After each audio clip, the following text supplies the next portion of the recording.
Appointment letter পাম কোনে কোনে নিজৰ দেউতাক মাকক লৈ আহিছে হাত ডাঙৰ আচ্ছা কোনে কোনে হাজবেণ্ডক লৈ আহিছে ঠিক আছে কোনে কোনে ৱাইফক লৈ আহিছে ৱাইফক লৈ অহা সংখ্যাটো কম আচ্ছা কিমানে বিয়া পাতিছে অলৰেডি সেইটো হাত ডাঙৰ কিমানে বিয়া পতা নাই আচ্ছা আজিতো আমি চাকৰি পাম এতিয়া কিমান সোনকালে বিয়া পাতিব মন আছে এবছৰৰ ভিতৰত যোনে বিয়া পাতিম বুলি মনতে ভাবিছে তেওঁলোকে হাত ডাঙৰ আচ্ছা দুবছৰত যোনে ভাবিছে আচ্ছা বাকীবিলাকে ভাবাই নাই কেতিয়াও বিয়া পাতিম বুলি কেতিয়াকৈ ভাবিছো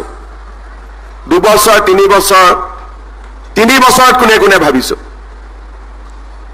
আচ্ছা বিয়া পাতিম বুলি ভাবা মানুহৰ সংখ্যাটো কম আছে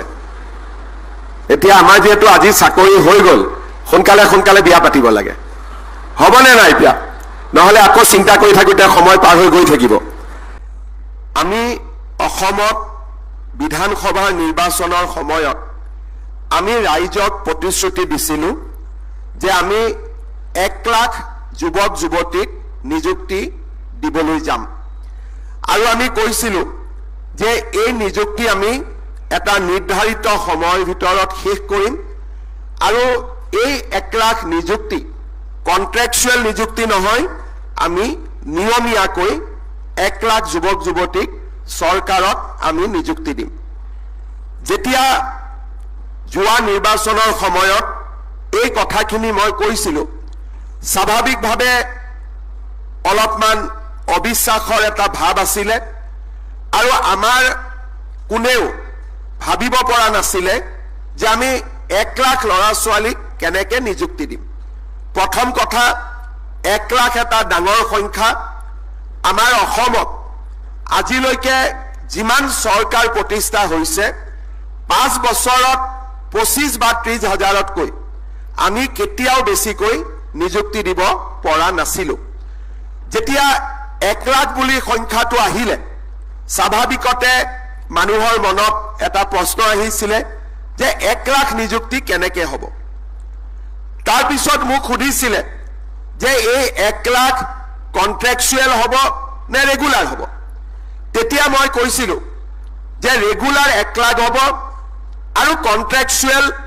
যিখিনি আমি নিযুক্তি দিম তেওঁলোক 1 লাখৰ বাহিৰত থাকিব যেতিয়া ইলেকশ্যন হৈ গ'ল বিজেপি চৰকাৰ শাসনত আহিলে প্ৰথম কেবিনেটতে আমি এটা সিদ্ধান্ত লৈছিলো এখন কেবিনেট সাব কমিটি বনাইছিলো যে আমি 1 লাখ নিযুক্তি আমি কেনেকৈ দিম তেতিয়া তিনিটা বিভাগ আমাৰ মনলৈ আহিছিল এটা হ'ল হোম ডিপাৰ্টমেণ্ট পুলিচ এটা হ'ল হেলথ ডিপাৰ্টমেণ্ট স্বাস্থ্য বিভাগ আৰু তৃতীয়টো হ'ল শিক্ষা বিভাগ অৰ্থাৎ আমি সিদ্ধান্ত লৈছিলো যে আমি এই 1 লাখ নিযুক্তি আটাইতকৈ বেছি নিযুক্তি আমি তিনিটা বিভাগত দিম পুলিচত হেলথ ডিপাৰ্টমেণ্টত আৰু আমাৰ শিক্ষা বিভাগত বিধানসভাত প্ৰায় 2 বছৰ আৰু এবছৰ প্ৰত্যেক বিধানসভাতে আমাক প্ৰশ্ন কৰিছিলে যে কিমান নিযুক্তি দিয়া হ'ল কেতিয়াবা আমি কৈছিলো এই বছৰ 25,000 দিয়া হ'ল 20,000 দিয়া হ'ল লাহে লাহে যেতিয়া সংখ্যাটো 1 লাখৰ ওচৰ চাপিব আৰম্ভ কৰিলে তেতিয়া এই প্ৰশ্নটো আৰু কোনেও সোধা বাদ দিলে যোৱা 2 বছৰ এই প্ৰশ্নটো আমাক কোনেও সোধা নাই যে 1 লাখ নিযুক্তি দিবলৈ আৰু কিমান বাকি আছে কাৰণ আমি 1 লাখ নিযুক্তি পাৰ হৈ বৰ্তমান আমি 1,42,029 গৰাকী যুৱক যুৱতীক আমি চৰকাৰত নিযুক্তি দিব পাৰিলো প্ৰতিশ্ৰুতি কিমান আছিলে 1 লাখৰ আমি কিমানত দিলো 1,42,000 আজি আমি 3,420 গৰাকী প্ৰাৰ্থীক আমি নিযুক্তি দিম আৰু এই নিযুক্তি হোৱাৰ লগে লগে আমাৰ নিযুক্তি পোৱা যুৱক যুৱতীৰ সংখ্যা 1,45,449 বৃদ্ধি হ'ব অহা মাহৰ 10 তাৰিখে আমি এবিআইৰ তৃতীয় বৰ্গৰ আমি নিযুক্তি দিম 20 তাৰিখৰ আগতে আমি এবিআইৰ চতুৰ্থ বৰ্গৰ নিযুক্তি দিম আৰু ফেব্ৰুৱাৰী মাহলৈকে আমাৰ বিভিন্ন বিভাগত আৰু নিৰ্বাচিত হৈ থকা প্ৰাৰ্থীসকলক আমি নিযুক্তি দিম অৰ্থাৎ যিখন চৰকাৰে 1 লাখ নিযুক্তিৰ প্ৰতিশ্ৰুতি দিছিলে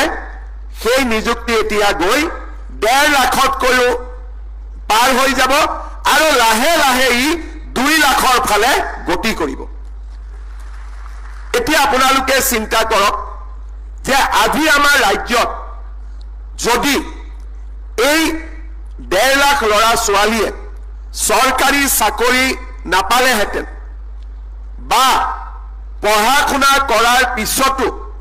কৰ্ম সংস্থাপনৰ সুবিধা নাপালেহেঁতেন আমাৰ ল'ৰা ছোৱালীয়ে পঢ়া শুনাৰ প্ৰতি কিমান আগ্ৰহ কৰিলেহেঁতেন আজি আমাৰ অসমত পঢ়া শুনা কৰিলে চৰকাৰী চাকৰি পাব পাৰে এটা যুৱক যুৱতীৰ মাজত ডাঙৰ এটা জনবিশ্বাস গঢ়ি উঠিছে আজি আমাৰ ল'ৰা ছোৱালীয়ে ৰাতিপুৱা সোনকালে উঠি ষ্টেডিয়ামত দৌৰে আমাৰ ল'ৰা ছোৱালীয়ে আজি নাৰ্ছ পঢ়ে লেবৰেটৰী টেকনিচিয়ান পঢ়ে আজি আমাৰ ল'ৰা ছোৱালীয়ে টেট পৰীক্ষাৰ বাবে নিজকে প্ৰস্তুত কৰে এটা সময়ত স্কুল কলেজ শিক্ষা ব্যৱস্থাৰ প্ৰতি আমাৰ যি এক অনীহা আছিলে আজি লাহে লাহে সেই অনীহা দূৰ হৈছে আৰু যোৱা 5টা বছৰত আমাৰ অসমত এটা নতুন পৰিৱেশৰ সৃষ্টি হৈছে আমি নিযুক্তিৰ প্ৰক্ৰিয়া আৰু যুৱক যুৱতীয়ে যাতে কৰ্ম সংস্থাপন পায় তাৰ কাৰণে আমি নতুন নতুন ব্যৱস্থা হাতত লৈছো ফৰেষ্ট ডিপাৰ্টমেণ্টত আমাৰ বনজ সম্পদক ৰক্ষা কৰিব লাগে আমি নতুন বেটেলিয়ন কৰিছো পুলিচত আমাক আইন শৃংখলা ৰক্ষা কৰি আছিল অৰ্থাৎ প্ৰত্যেক 1 লাখ সন্তান জন্মত 480টা মেটাৰনেল মৰ্টেলিটি অৰ্থাৎ মাতৃৰ মৃত্যু হৈছিল শিশুৰ মৃত্যু হৈছিল আজি আমি ৰাজ্যত চাৰিওফালে হস্পিটাল মেডিকেল কলেজ আদি নিৰ্মাণ কৰাৰ ফলত আমাৰ স্বাস্থ্য বিভাগত যি আমাৰ প্ৰচেষ্টা আছিল যে মেটাৰনেল মৰ্টেলিটি কমাব লাগে ইনফেন্ট মৰ্টেলিটি কমাব লাগে লাহে লাহে আমাৰ ৰাজ্যখনে আজি এটা ইতিবাচক ফল দেখুৱাবলৈ সক্ষম হৈছে আমাৰ ৰাজ্যখন আজি প্ৰগতিৰ পথত আগুৱাই গৈছে এই 1.5 লাখ নিযুক্তিত আৰু এটা গুৰুত্বপূৰ্ণ দিশ আছিল যে আগতে চৰকাৰে যেতিয়া এপইন্টমেন্ট দিব যায় পুৱাসকলেতো ভাল পায় কিন্তু নুপুৱাসকলে কোৰ্টলৈকে যায় আৰু কোৰ্টত কেছ কৰি এপইন্টমেন্টৰ প্ৰচেষ্টা বন্ধ কৰি থৈ দিয়ে কেতিয়াবা কেতিয়াবা 10 বছৰলৈকে আমি এপইন্টমেন্ট দিব নোৱাৰিছিলো এইবাৰৰ নিযুক্তিত এটা ডাঙৰ দিশ হৈছে পুৱাবিলাকেতো কোৰ্টত নাযায় কিন্তু আজি আমাৰ ৰাজ্যত চাকৰি নোপোৱা পৰীক্ষা দি যিসকল বিফল হ'ল তেওঁলোকেও কোৰ্টলৈকে নাযায় কাৰণ তেওঁলোকে জানে যে মোৰো চান্স আকৌ আহি আছে এইবাৰ মই পোৱা নাই কিন্তু আকৌ পোষ্ট ওলাব মই আকৌ পাম এইবাৰ মই কিবা কাৰণত নাপালো অহাবাৰ মই পাম তাৰ কাৰণে 1.5 লাখ নিযুক্তিৰ পিছতো আদালতত এটাও গোচৰ হোৱা নাই আগতে আদালতত গোচৰ হবই ষ্টে অৰ্ডাৰ আহিবই আৰু পুৱাসকলৰ পৰা উকিলে টকা পায় নুপুৱাসকলৰ পৰা উকিলে টকা পায় এতিয়া উকিলৰ ওচৰত কোনেও নাযায় কাৰণ তেওঁলোকে জানে যে কিবা কাৰণত এইবাৰ যদি আমি পোৱা নাই অহাবাৰ আমি নিশ্চয় কৰি পাম তাৰ লগে লগে আমাৰ ৰাজ্যত চৰকাৰী চাকৰিৰ সমান্তৰালভাৱে এটা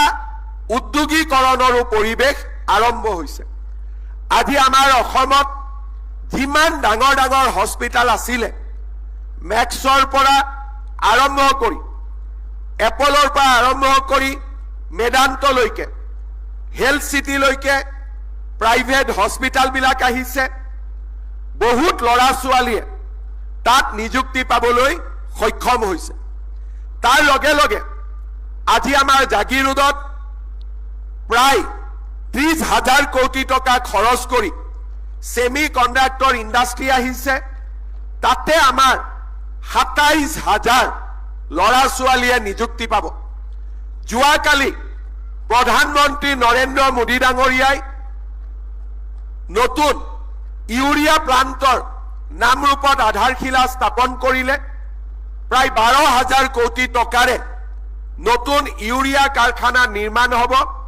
তাতো 10,000তকৈ অধিক ল'ৰা ছোৱালীয়ে নিযুক্তি পাবলৈ সক্ষম হ'ব কেইটামান দিন পিছত ধুবুৰী জিলাৰ চাপৰত আমাৰ 3,000 মেগাৱাট শক্তি উৎপাদন কৰিব পৰা থাৰ্মেল পাৱাৰ প্লেণ্ট আৰম্ভ হ'ব তাতো 10,000তকৈ অধিক ল'ৰা ছোৱালীয়ে কৰ্মসংস্থাপনৰ ব্যৱস্থা লাভ কৰিব তাৰ মানে আমাৰ চৰকাৰে চৰকাৰী চাকৰি দিছে সমান্তৰালভাৱে উদ্যোগীকৰণৰ ব্যৱস্থা হাতত লৈছে তৃতীয়তে আমি আৰু চিন্তা কৰিছো যে উদ্যোগীকৰণ হল চৰকাৰী চাকৰি হল বাকি ল'ৰা ছোৱালীৰ কাৰণে আমি কি ব্যৱস্থা হাতত লম আমি আৰু এটা আঁচনি আৰম্ভ কৰিছো মুখ্যমন্ত্ৰীৰ আত্মনিৰ্ভৰ অসম আঁচনি এই আঁচনিৰ অধীনত যিসকলে এগ্ৰিকালচাৰ পাছ কৰিছে ভেটেনাৰী পাছ কৰিছে ডক্টৰ পাছ কৰিছে ডেন্টেল ডক্টৰ পাছ কৰিছে তেওঁলোকক চৰকাৰে নিজৰ ব্যৱসায় কৰিবলৈ 5 লাখ টকাকৈ যোগান ধৰে আৰু যিসকল ল'ৰা ছোৱালী নৰ্মেল এডুকেশ্যন কৰিছে কিন্তু ব্যৱসায় বাণিজ্য কৰিব খোজে তেওঁলোককো চৰকাৰে 2 লাখ টকাকৈ বেংকৰ লগত কোনো সম্পৰ্ক নাই চৰকাৰে ডাইৰেক্টলি 2 লাখকৈ টকা দিয়াৰ ব্যৱস্থা কৰিছে তাৰ মানে যি ল'ৰা ছোৱালীয়ে চাকৰি নাপাব উদ্যোগীকৰণ আৰম্ভ হৈছে অসমত আৰু যিসকলে নিজে কিবা এটা কৰি নিজৰ ভৰিত থিয় হ'ব খোজে তেওঁলোকক চৰকাৰে বিভিন্ন আঁচনিৰে বিশেষকৈ মুখ্যমন্ত্ৰীৰ আত্মনিৰ্ভৰ অসম আঁচনিৰ জৰিয়তে সহায় কৰাৰ বাবে চেষ্টা আৰম্ভ কৰিছে তাৰ ফলত আজি আমাৰ ৰাজ্যত যুৱক যুৱতীসকলৰ মাজত এটা আশাৰ পৰিৱেশৰ সৃষ্টি হৈছে আজি আপোনালোকে চিন্তা কৰিব যোৱা 3-4টা মাহত ইলেকশ্যন অহাৰ কাৰণেই হওক বা আন কাৰণতেই হওক এছাম লোকে অসমত যিমান পাৰে গণ্ডগোল লগাবৰ কাৰণে চেষ্টা কৰি আছে যেতিয়া তেওঁলোকে নোৱাৰেগৈ চেষ্টা কৰি তেতিয়া তেওঁলোকে ফেচবুকত দুখত লিখে যে ইমান চেষ্টা কৰিলো তথাপিতো যুৱক যুৱতী ৰাস্তাত ওলাই নাহে এতিয়া অসমৰ যুৱক যুৱতী ৰাস্তাত ওলাই আহিব আন্দোলন কৰিবৰ কাৰণে নহয় ৰাতিপুৱা পুলিচত চাকৰিৰ কাৰণে দৌৰা প্ৰেক্টিছ কৰিবৰ কাৰণে ৰাতিপুৱা ওলাই আহিব এতিয়া আমাৰ ল'ৰা ছোৱালীয়ে কলেজত পঢ়িবৰ কাৰণে ওলাই আহিব এতিয়া আমাৰ ল'ৰা ছোৱালীয়ে নিজৰ ভৰিৰ ওপৰত প্ৰতিষ্ঠা কৰাৰ বাবে ওলাই আহিব আমাৰ অসমত এছাম ব্যক্তি আছে তেওঁলোকৰ নিজৰ পৰিয়ালৰ প্ৰতি দায়িত্ব তেওঁলোকে পালন কৰিলে নিজৰ ল'ৰা ছোৱালীয়ে ভাল জায়গাত কৰ্মসংস্থাপন পালে তেওঁলোকৰ কোনো দায়িত্ব নাই এতিয়া নিজৰ ল'ৰা ছোৱালীক নিৰাপদ দূৰত্বত থৈ দি তেওঁলোকে বেলেগৰ ল'ৰা ছোৱালীক কেনেকৈ আন্দোলনকাৰী বনাব পাৰে তাৰ কাৰণে তেওঁলোকে সদায় ৰিচাৰ্চ কৰি থাকে যে মোৰ ল'ৰা ছোৱালীটো ডাক্তৰ হল মোৰ ল'ৰা ছোৱালী ইঞ্জিনিয়াৰ হল মোৰ ল'ৰা ছোৱালী প্ৰফেচাৰ হল এতিয়া বেলেগৰ ল'ৰা ছোৱালীক আমি কেনেকৈ আন্দোলনকাৰী বনাও বেলেগৰ মাক বাপেকৰ সপোনবিলাক আমি কেনেকৈ ধ্বংস কৰি দিওঁ এইটো আছে তেওঁলোকৰ কাম কিন্তু আজি তেওঁলোকে বুজি পাইছে যে যেতিয়ালৈকে অসমত বিজেপি চৰকাৰ থাকিব তেতিয়ালৈকে আমাৰ ল'ৰা ছোৱালীয়ে কেতিয়াও আন্দোলনৰ ৰাস্তাত নাযায় কাৰণ আমাৰ ল'ৰা ছোৱালীয়ে চৰকাৰী চাকৰি পাব পাৰে উদ্যোগত যাব পাৰে ইয়াত হতাশা নাই ইয়াত আজি আশাৰ ৰাজনীতি আছে আৰু তাৰ কাৰণে আজি আমি 1.5 লাখ ল'ৰা ছোৱালীক আমি নিযুক্তি দিব পাৰিলো আজি আপোনালোকে চিন্তা কৰক ইয়াত যোনে চাকৰি পাইছে বিভিন্ন মানুহে পাইছে মই কাকুকে চিনি নাপাওঁ কোনোবাই হয়তো চিনাকি দিলে চিনি পাম কিন্তু চাকৰি পোৱাৰ আগতে কোনেও আমাক লগ কৰিবলগীয়া আহিব হোৱা নাই আজি আমাৰ চৰকাৰী চাকৰি স্বচ্ছতাৰ কাৰণে গোটেই ভাৰতবৰ্ষতে আজি আমি সুনাম কঢ়িয়াব পাৰিছো সমগ্ৰ ভাৰততে জানে যে অসমৰ চাকৰি আজি স্বচ্ছতাৰ ভিত্তিত হয় বহুত ল'ৰা ছোৱালীয়ে চাকৰি নাপাওঁ বুলি ভাবি থাকে ৰিজাল্ট দিয়া দিনাখন তেওঁলোকে গম পায় যে আমাৰ চাকৰি হৈ গ'ল বহুতে প্ৰমাণ চাবৰ কাৰণে পৰীক্ষা দিয়ে যে চাকৰি পায় নে নাপায় পিছত তেওঁলোকে গম পায় যে ইয়াতে চৰকাৰী চাকৰিৰ কাৰণে অসমত এতিয়া সকলোৰে বাবে সুবিধা আছে আজি 1.5 লাখ দুখীয়া মানুহৰ ঘৰত চৰকাৰৰ দৰমহাৰ টকা যায় যদি বিজেপি চৰকাৰ নাথাকিলেহেঁতেন এই 1.5 লাখ ল'ৰা ছোৱালীৰ 5,000ও চাকৰি নাপালেহেঁতেন ইয়াতে আগতেও পোৱা নাছিল এতিয়াও নাপালেহেঁতেন কাৰণ হাইকোৰ্টৰ কেছ চাকৰিৰ বাবে টকাৰ হিচাপ নিকাচ এইবিলাক কৰোঁতে কৰোঁতে চাকৰিলৈকে আমি গৈয়েই নাপালোহেঁতেন আজি আমি অসমত যুৱ প্ৰজন্মৰ মাজত এটা নতুন আস্থাৰ পৰিৱেশ আমি আৰম্ভ কৰিবলৈ সক্ষম হৈছো মোৰ দুটা অনুৰোধ আমাৰ চৰকাৰী চাকৰিত স্বাস্থ্য বিভাগত নিযুক্তি পোৱা সকলৰ দায়িত্ব বহুত বেছি কাৰণ আমি মানুহৰ জীৱনৰ লগত কাম কৰোঁ এজন ব্যক্তি বেমাৰ হ'ল আইচিইউত সোমালে কোনে তেওঁক পৰিচালনা কৰিব লাগিব আমাৰ নাৰ্ছসকলে আমাৰ ডক্টৰসকলে কোনোবা এজন মানুহৰ মুমূৰ্ষ অৱস্থাত হস্পিটাললৈ আহিলে কোনে সহায় কৰিব লাগিব আমি সহায় কৰিব লাগিব এগৰাকী গৰ্ভৱতী মহিলা ৰাতি 3টা বজাত ডেলিভাৰী পেইন হ'ল কোনে সহায় কৰিব লাগিব স্বাস্থ্য বিভাগৰ কৰ্মচাৰীসকলে আমাৰ লেবটেকৰ পৰা আৰম্ভ কৰি ফাৰ্মাচিষ্ট নাৰ্ছলৈকে আমি সহায় কৰিব লাগিব আমাৰ দায়িত্ব আন চৰকাৰী চাকৰিয়ালতকৈ বহুত বেছি সেইবাবে স্বাস্থ্য বিভাগত নিযুক্তি পোৱা আমাৰ যিসকল যুৱক যুৱতী আছে তেখেতসকলক মই অনুৰোধ কৰিম সকলোৱে যাতে আমাৰ চিকিৎসালয়সমূহত আমি যাতে দুখীয়া দৰিদ্ৰ মানুহক সেৱা কৰিব পাৰোঁ তেনেকুৱা এটা পৰিৱেশ আমি নিৰ্মাণ কৰিব লাগে আমি অসমত দেখিছো কোভিডৰ সময়ত আমাৰ স্বাস্থ্য বিভাগৰ কৰ্মচাৰীসকলে ডক্টৰসকলে ইমান ভাল কাম কৰিলে যে এটা সময়ত প্ৰাইভেট হস্পিটালতকৈও কোভিডত আক্ৰান্ত হলে পেচেণ্টসকলে চৰকাৰী হস্পিটালতে অহাৰ সিদ্ধান্ত লয় আমাৰ সুবিধা আজি আমাৰ হস্পিটালবিলাকত সম্পূৰ্ণ আছে আমাক লাগে এটা মানৱীয় প্ৰমূল্য আজি নাৰ্ছিং হোমত আৰু গভৰ্ণমেণ্ট মেডিকেল কলেজত মানুহৰ ট্ৰিটমেণ্টৰ কোনো গণ্ডগোল নাই কিন্তু নাৰ্ছিং হোমত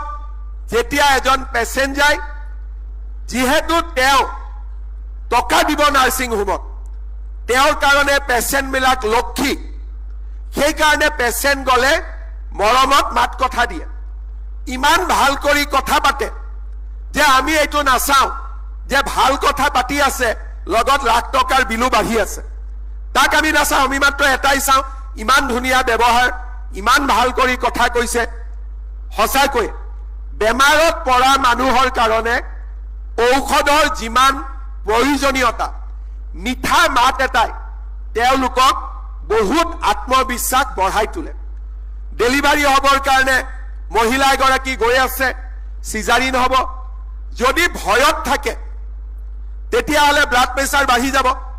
ব্লাড প্ৰেছাৰ বাঢ়িলে আমি সিজাৰিন কৰিব নোৱাৰিম তাৰ কাৰণে যেতিয়া আমি অতি টেবুললৈকে গৈ থাকিম যদি নাৰ্ছ গৰাকীয়ে কয় যে বাইদেউ একো নহয় সদায় আমাৰ ইয়াত অপাৰেশ্যন হৈ থাকে ডাক্তৰৰ হাতখন বিৰাট ভাল আপুনি একদম 100% আপোনাৰ সন্তানো ভালে থাকিব আপোনাৰো ভাল হ'ব আমাৰ মেডিকেলত আজিলৈকে কাৰো একো হোৱা নাই এই যে মৰমৰ মাত এষাৰ দিলো মাতৃগৰাকীৰ ব্লাড প্ৰেছাৰ কমি যাব যে তাৰ মানে ইয়াৰ নাৰ্ছ আৰু ডাক্তৰ এই গোটেই সকলে মোৰ লগত আছে আৰু মোক মৰিব নিদিয়ে কিন্তু যেতিয়া আমি অতি যোৱাৰ সময়ত মহিলাগৰাকীক কম আজি মোৰ ছুটি আছিলে আপোনাৰ আজিহে লেবাৰ পেইন হ'ব পাৰিলে নে আপোনাৰ কাৰণে আজি মই বিয়াত যাব নোৱাৰিলো বিহুত যাব নোৱাৰিলো পূজাত যাব নোৱাৰিলো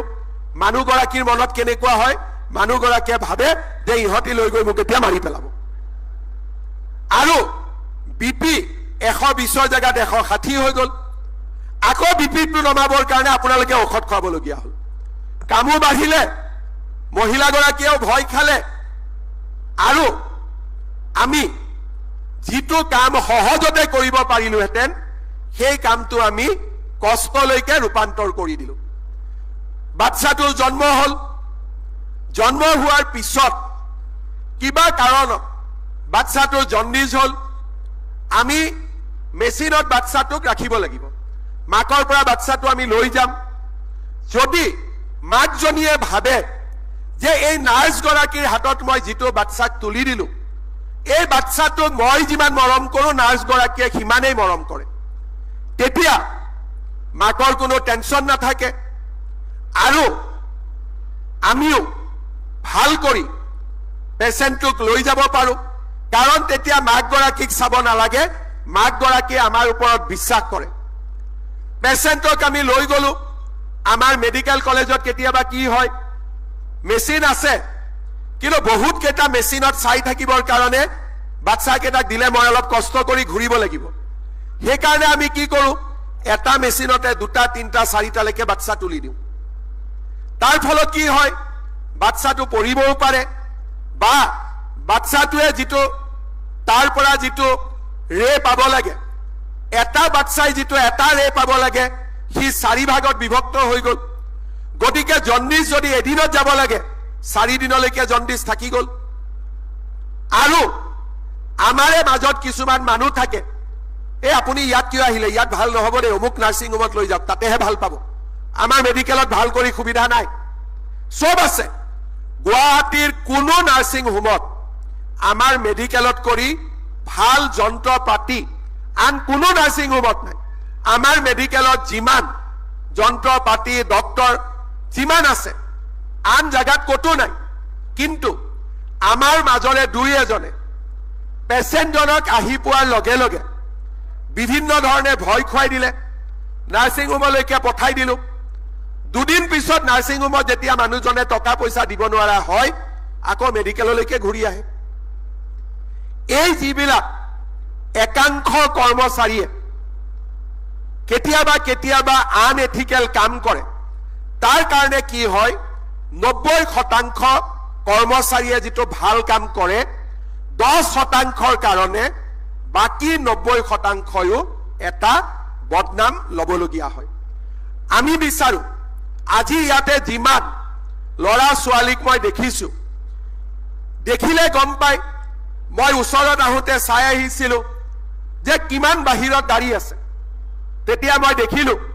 যে আমাৰ অফিচাৰ বিলাকক বাদ দি ইয়াত এপইন্টমেন্ট লবলৈ গাড়ী দিয়া অহা মানুহৰ সংখ্যা একেবাৰে নগণ্য আমি কোনখন সমাজৰ পৰা আহিছো আমি এখন দৰিদ্ৰ নহলে নিম্ন মধ্যবিত্ত সমাজৰ পৰা আজি আমি ওলাই আহিছো যদি আমি সঁচাকৈ আমাৰ জীৱনত আগবাঢ়ি যাব খোজো আমি সদায় মনত ৰাখিব লাগিব যে মই যদি চাকৰিটো নাপালোহেঁতেন মোৰ মেডিকেলত আহিলে, মোৰ হস্পিটালত আহিলে যিটো ব্যৱহাৰ কৰিলে মই বেয়া পালোহেঁতেন, সেই ব্যৱহাৰটো মই নিজেও কাকো নকৰোঁ। আজি আমি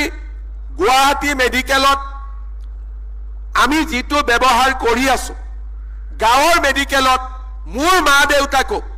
তাৰে ডক্টৰ নাৰ্ছে একেটাই ব্যৱহাৰ কৰিব। যদি মেডিকেলত ভাল ব্যৱহাৰ, ডিষ্ট্ৰিক্ট হস্পিটালত ভাল ব্যৱহাৰ, সকলোৰে মাক দেউতাকে একেই ভাল ব্যৱহাৰ পাব। আজি আমি এটা কথা বুজি পাব লাগে যে আমাৰ দায়িত্ব, কৰ্তব্যনিষ্ঠা আৰু আমাৰ মানুহৰ প্ৰতি থকা মৰমে আমাৰ অসমখন পৰিৱৰ্তন কৰিব পাৰে। আজি কেইটামান দিনত আমি মেডিকেল কেম্প কৰিছিলোঁ অসমৰ বিভিন্ন জাগাত, প্ৰত্যেক সমষ্টিতে আমি মেডিকেল কেম্প কৰিছিলোঁ। গোটেই অসমত এটা মহামাৰীৰ ৰূপত আৰম্ভ হৈছে চিপি, চেৰিবেল পালচি। য'তে আমি যাওঁ আজিকালি কেঞ্চাৰ পেচেণ্ট, মেলেৰিয়া পেচেণ্ট দেখা নাপাওঁ, কিন্তু প্ৰত্যেক মাকে কোলাত এটা সন্তান লৈ আহে। মাকজনীয়ে ক'ত যাব বুজি নাপায়, চিকিৎসা নাই, আৰু বাচ্চাটো চেৰিবেল পালচি ৰোগত আক্ৰান্ত। এই চেৰিবেল পালচি আজি কিয় হৈছে? ডেলিভাৰীৰ সময়ত কৰবাত নহয় কৰবাত আমি কৰা ভুলৰ কাৰণে আজি অসমত হাজাৰ হাজাৰ ল'ৰা ছোৱালী চেৰিবেল পালচি ৰোগত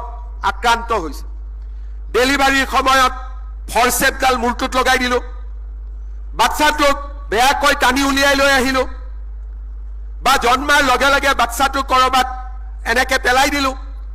যিটো মৰমেদি থব লাগে তাকে নকৰি তাক দূৰৰ পৰা পেলাই দিলোঁ, মূৰত আঘাত হ'ল। মই ইমান মেডিকেল শব্দ ব্যৱহাৰ কৰা নাই, কিন্তু অসমত যিমান চেৰিবেল পালচি ৰোগত আক্ৰান্ত শিশু আছে,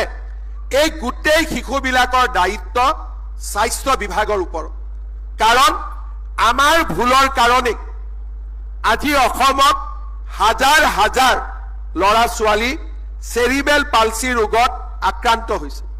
অশোক কিतना मिले थे এইবাৰ? कितना?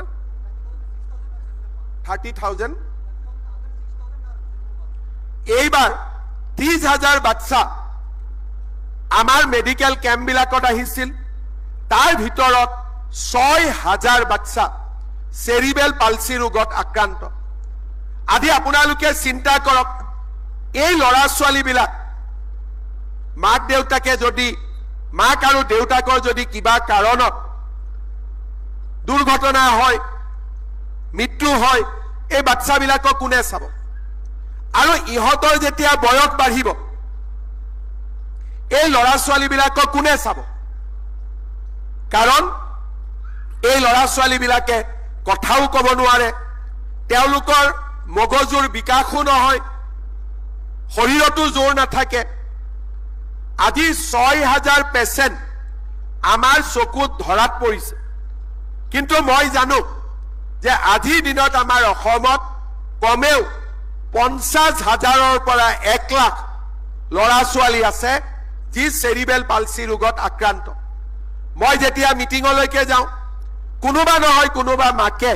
বাচ্চাটোক লৈ আহি মোৰ ওচৰত থিয় দিয়ে। চিকিৎসাটো একো নাই, আমি ক'ব লাগে যে ফিজিঅথেৰাপি কৰিব, অলপ ভাল হ'ব, কিন্তু কিমান ভাল হ'ব পাৰে তাক আপোনালোকেও জানে। সেই কাৰণে এতিয়া আমাৰ সন্মুখত সমস্যাটো আহিছে কোৱালিটি হেল্থ কেয়াৰ। মেডিকেল